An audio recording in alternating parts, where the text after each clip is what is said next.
yeah, all right, you love what you do. So tell me about that. I mean, and Amy, you touched on it a little bit, it's why we do what we do. What does drive you? What is the passion behind what you do on a daily basis? So my chiropractic story goes like this. At 18 years of age, I was diagnosed with ADD. I was put on Adderall. I was on Adderall for 2 years. And at the end of that 2 years, I needed a drug to get out of bed. I was questioning if this is how life is going to be for me. And then I began seeking answers. And so I asked my mom's chiropractor what my options were. And she told me that health comes from within, that it doesn't come from a drug on the outside in, it has to come from the inside out. And so that's where she taught me the idea that if you have a functional disturbance in your nervous system, you have decreased vitality. And so what I started doing was I started getting adjusted on a regular basis. Of course, I didn't use NukaCare. I didn't know anything about NukaCare. I just used what was available to me at that point in time. So at 20 years of age, I started getting adjusted. I started taking whole food supplementation, and then I went off my drugs cold turkey. I haven't looked back. So rewind to 18, I wasn't having trouble with academics. I was having trouble with more of the social emotional components of going to school, like going to college and increasing my workload. I was the youngest of 3 kids. My older sister was in college. I was seeing that she had to read 6 chapters a night. And I'm just like, I don't know that I can take on that workload mentally and emotionally. So that's where the fear, anxiety, and doubt came into my heart and in my mind that drove the decisions to seek out care. The diagnosis was actually inconclusive, but I was still medicated. What you also have to understand is those drugs are addictive and tolerant, which means that every time I went to the doctor, I was increased to get the same effect. Academics never changed, but the social, emotional, and mental state changed for me.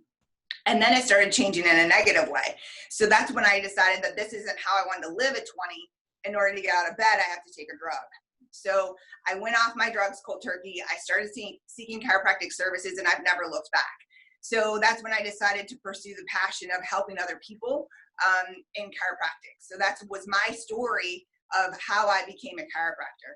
And that's a lot of chiropractic stories, is that a lot of people have had great results and therefore they pursue a life of that. And so for me, the passion of taking care of little kids, whether it be autistic or people that have had ADD or ADHD, there's so much potential in life that can be stolen because their spine's out of alignment.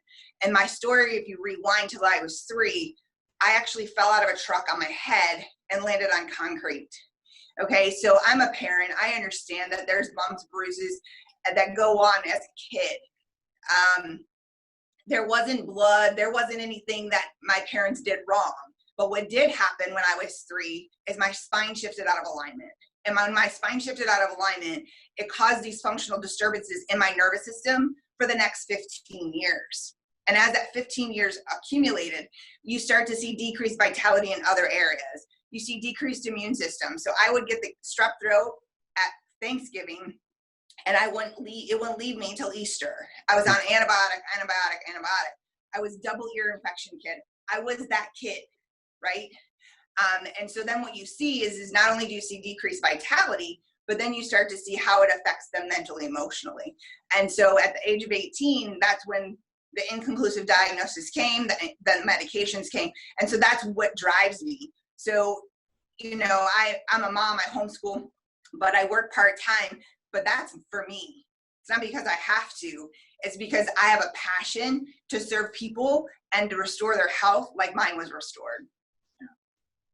And the unfortunate thing is that there are millions of people every day in her exact same situation, and they're being told, Kevin, there's nothing else we can do. That's right. And unfortunately, even the children, millions of children every day under age 18 are taking psychoactive drugs for brain disorders or brain dysfunction or learning problems and so on and so forth, and many of which could probably be affected positively by our type of care.